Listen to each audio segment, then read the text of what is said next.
Et donc Sidney Govou, ancien Lyonnais, le Lyonnais symbole de la vague des 7 C'est une légende à Lyon. N'ayons pas peur des mots. N'ayons pas peur des mots. Il est avec nous dans Team Dugas. Salut Sidney. Bonsoir. Bonsoir alors, Sidney. On est très transparent, Sidney. T'écoutes souvent RMC. T'écoutais le Super Moscato Show cet après-midi. Ils ont fait un débat pour dire... J'ai rigolé. Pas que, t'es énervé aussi. Bah... Non. Non, ah bon. Et ils ont fait un débat pour dire que, attention au projet lyonnais. Normalement, le nouveau stade devait permettre de garder les meilleurs joueurs, de recruter des pointures internationales. Et là, on se rend compte qu'il fallait vendre assez vite à Lyon, avec donc ce départ de Tolisso. On a parlé du départ de Lacazette aussi. Et on se rend compte que peut-être dans le nouveau projet lyonnais, c'est difficile de garder les meilleurs joueurs. C'est là-dessus que tu voulais revenir, Sidney ? Non, pas du tout. Mais je pense que fut un temps où on arrivait à recruter des bons joueurs. Oui. Donc on arrivait à recruter des très bons joueurs, mais que personne ne connaissait. Du Lisandro Lopez, du Juninho, personne ne connaissait les joueurs à la base. Ouais. Il y avait une série vraiment qui est très forte. Et aujourd'hui, on se rend compte qu'à Lyon, oui, on recrute, mais un peu de façon différente.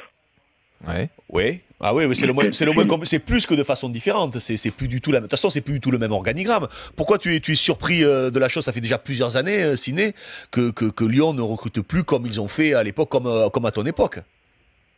Parce que c'est 5 ans où on avait peut-être de la chance, où on avait un bon stage de recrutement.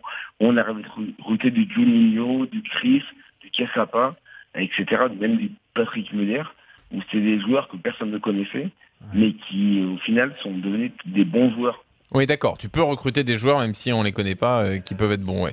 Et le départ de Tolisso, tu penses, c'est pas trop grave? Ça peut permettre quand même de reconstruire? Je suis pas sûr. Après, moi, j'ai un souci avec Coco. C'est un très bon joueur lyonnais. Qui parte, ça me dérange pas. Ouais. Mais recruter meilleur que Tolisso. Ouais, mais ça, il cherche à recruter. Mais tu penses qu'il faut faire quoi pour recruter meilleur que Tolisso? C'est-à-dire que tu fais un constat, mais c'est quoi la solution, Sidney? Mais la solution, c'est la cellule de recrutement qui doit être plus efficace. Oui, la cellule de recrutement, oui, qui doit améliorer son travail. Et aujourd'hui, tu penses qu'avec l'arrivée de Gérard Rouillet, avec je crois que c'est Michel Rouquette aussi qui est arrivé pour soutenir Florian Maurice et tout ça, tu penses que c'est pas suffisant? Non, je pense que c'est pas suffisant. Moi, je pense que Gérard Rouillet, j'ai un problème avec ce monsieur. C'est mon problème avec lui. Mais non, aujourd'hui, ce monsieur ne peut pas recruter à l'international des grands joueurs. Ouais. Et des joueurs potentiellement parlant costauds. Ouais. Comme on dit.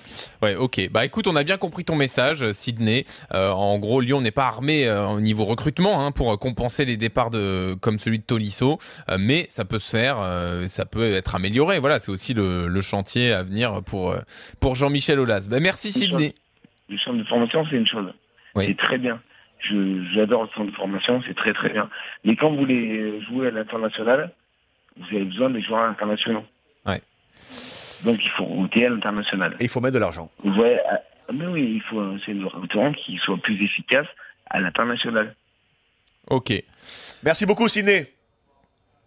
À bientôt, Sidney. À bientôt, merci Sidney beaucoup. Govou, donc avec nous, la légende de l'Olympique lyonnais. Et oui, 7 titres de champion de France.